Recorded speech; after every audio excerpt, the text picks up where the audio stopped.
Welcome into another Locked On NFL Insider Report. I'm your host, Kainani Stevens. Isaiah Stanback, our Locked On NFL Insider, is here. And of course, we got to talk about what I am going to dub the game of the year thus far, because it was that ridiculous. And not even the whole game, maybe just the last couple of minutes between the Bills and the Chiefs. They always play each other pretty tight. This game was otherworldly. And a lot of that was due to the two quarterbacks, Patrick Mahomes, of course, Josh Allen. Neither of them did anything wrong. It was almost just who had the ball last was going to win. What did you see out there, Isaiah? Man, this looked like two quarterbacks that had the six shooters on their hips, and they were just going back and forth. It was a cannot miss game. I know for myself, in my 37 years of being on this earth, this was the hands down the best game that I've witnessed, aside from the Tennessee Titans and the Rams. Obviously, Super Bowl game back in the day. This game was amazing. You had two quarterbacks who came into this, and this is a high-powered offense on both sides, whether for the Buffalo Bills and the Kansas City Chiefs. These are two teams that were obviously ascending, two quarterbacks that are young guns who are highly respected and who are obviously two of the best to do it right now in the game, and Patrick Mahomes and Josh Allen. I don't even know where to start. I mean, these guys scored over 24 points in the last minute, 54 seconds. Fathom that. 24 points in the last 2 minutes of the game that both of these teams put up. It was a showdown. Both quarterbacks, neither one of them had an interception.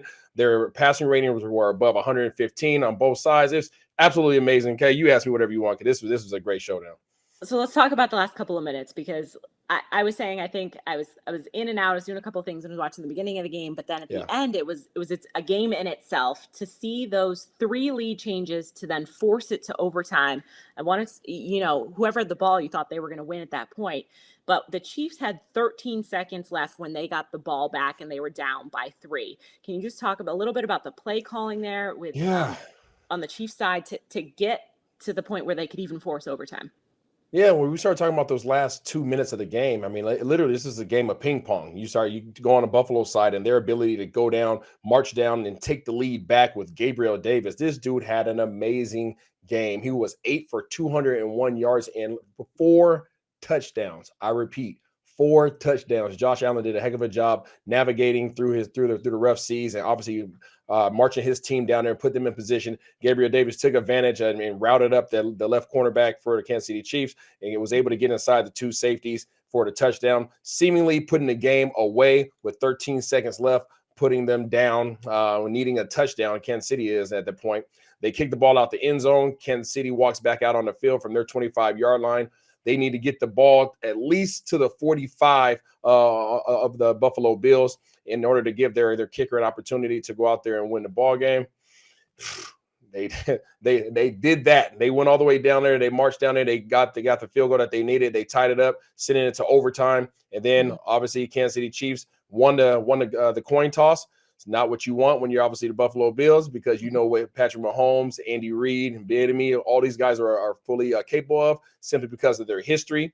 Over the last 4 years, these guys have been in the AFC Championship game. Matter of fact, this will be the 4th year that they're hosting the AFC Championship game. So these guys know how to be in these situations. They have a Super Bowl under their belt, and they did exactly what we expected them to do in that last series. They marched down the field. They bring Travis Kelce down to a short split, allow for him to work the inside of the field. They march down there, give him a nice little one-on-one matchup, throw it into him, and then next thing you know, you have Tyreek Hill making big plays, and then ultimately Travis Kelce catching the ball on a back shoulder throw by Patrick Mahomes to win the ball game.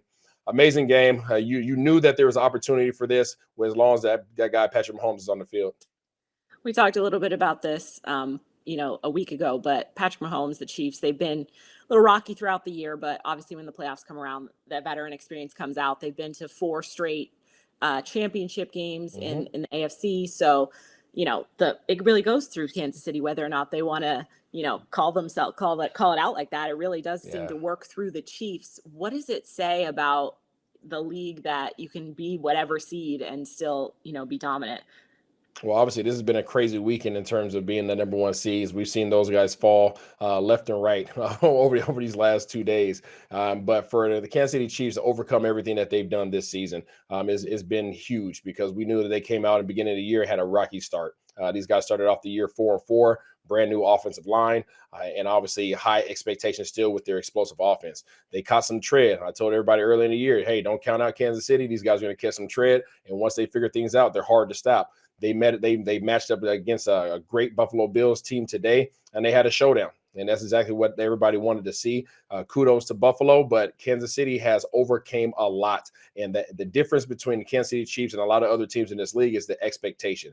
They don't go into these games with question marks. They don't go into these games wondering if they can pull these things out. When you have Patrick Mahomes step on the field with Andy Reid as his head coach and Bieniemy as his offensive coordinator, and he has Travis Kelce and Pringle and Tyreek Hill and all these weapons at his disposal, that is a different mindset because now he knows what he's capable of doing. And that's what gives these guys the ability to go down there and march down there with 13 seconds left to tie the ball game up and then ultimately go into overtime and win the ball game. It's a different mindset. It's a different expectation. And obviously this is a different result. Clearly, they've done it before, so they know they can do that. The Bills really fought with them the whole way. They're another heartbreaker for them and their fan base. Yeah. And it hurts almost a little bit more, I'd imagine, because it's not like they did anything wrong. It's not like they got blown out by 30 points. Like they pretty much did everything they could do other than being Patrick Mahomes. So Yeah, I mean, you what else can you ask for from Josh Allen? You know, this guy was obviously had 329 yards passing. He led the team once again. He's been doing it all year long, seemingly. Led the team in rushing yards. He had 11 for 68 rushing. No turnovers. I don't know what else you can ask for. He was 27 of 37 passing, 4 touchdowns, all of them going to Gabriel Davis. Gabriel Davis stepping up into that number 1 receiving role and fully taking over that. It wasn't Emmanuel Sanders. It wasn't Beasley. It wasn't Diggs. It was Gabriel Davis that beat the Kansas City Chiefs. Obviously, they thought they had a chance because the Honey Badger went down in that first quarter, but ultimately it just wasn't enough. So if you're the Buffalo Bills, I'm not sure what you go back and try to work on, but they played a heck of a game. But ultimately, AFC Championship game is going to be going through Kansas City. and it almost feels a little bit like we watched the AFC Championship game already. Obviously, Yeah. no shade against the Bengals, but what they've been able to do. But like, come on, that game was amazing. So if you're Cincinnati, how are you going to go in there and try and deal with this? I don't know. I know that they're going to have a rude awakening. Obviously, kudos to them for getting all the way to the AFC Championship game. I don't think there's too many people outside of Ohio that thought that they were going to make it. But obviously, they're in a great position now where they're one game away, and everybody has an opportunity. As soon as they step on that field, you have a chance to walk away, going to the play the ultimate game in the whole world, which is playing for that Lombardi in the Super Bowl. But they definitely got to bring their big boy pants and bring a lunch pail because they don't know they have to find some way to stop this offense and go against this great defense that's led by Chris Jones. Needless to say, everybody at that game got their money's worth. I got my money's worth from my couch without having paid for it. If you guys have not seen it, please just go watch it on repeat because it's worth it. I could watch it a couple more times, but it was a good one. Absolutely. Isaiah, thanks for your analysis as always. I'm Kainani Stevens. Thank you for this edition of Locked On Now NFL.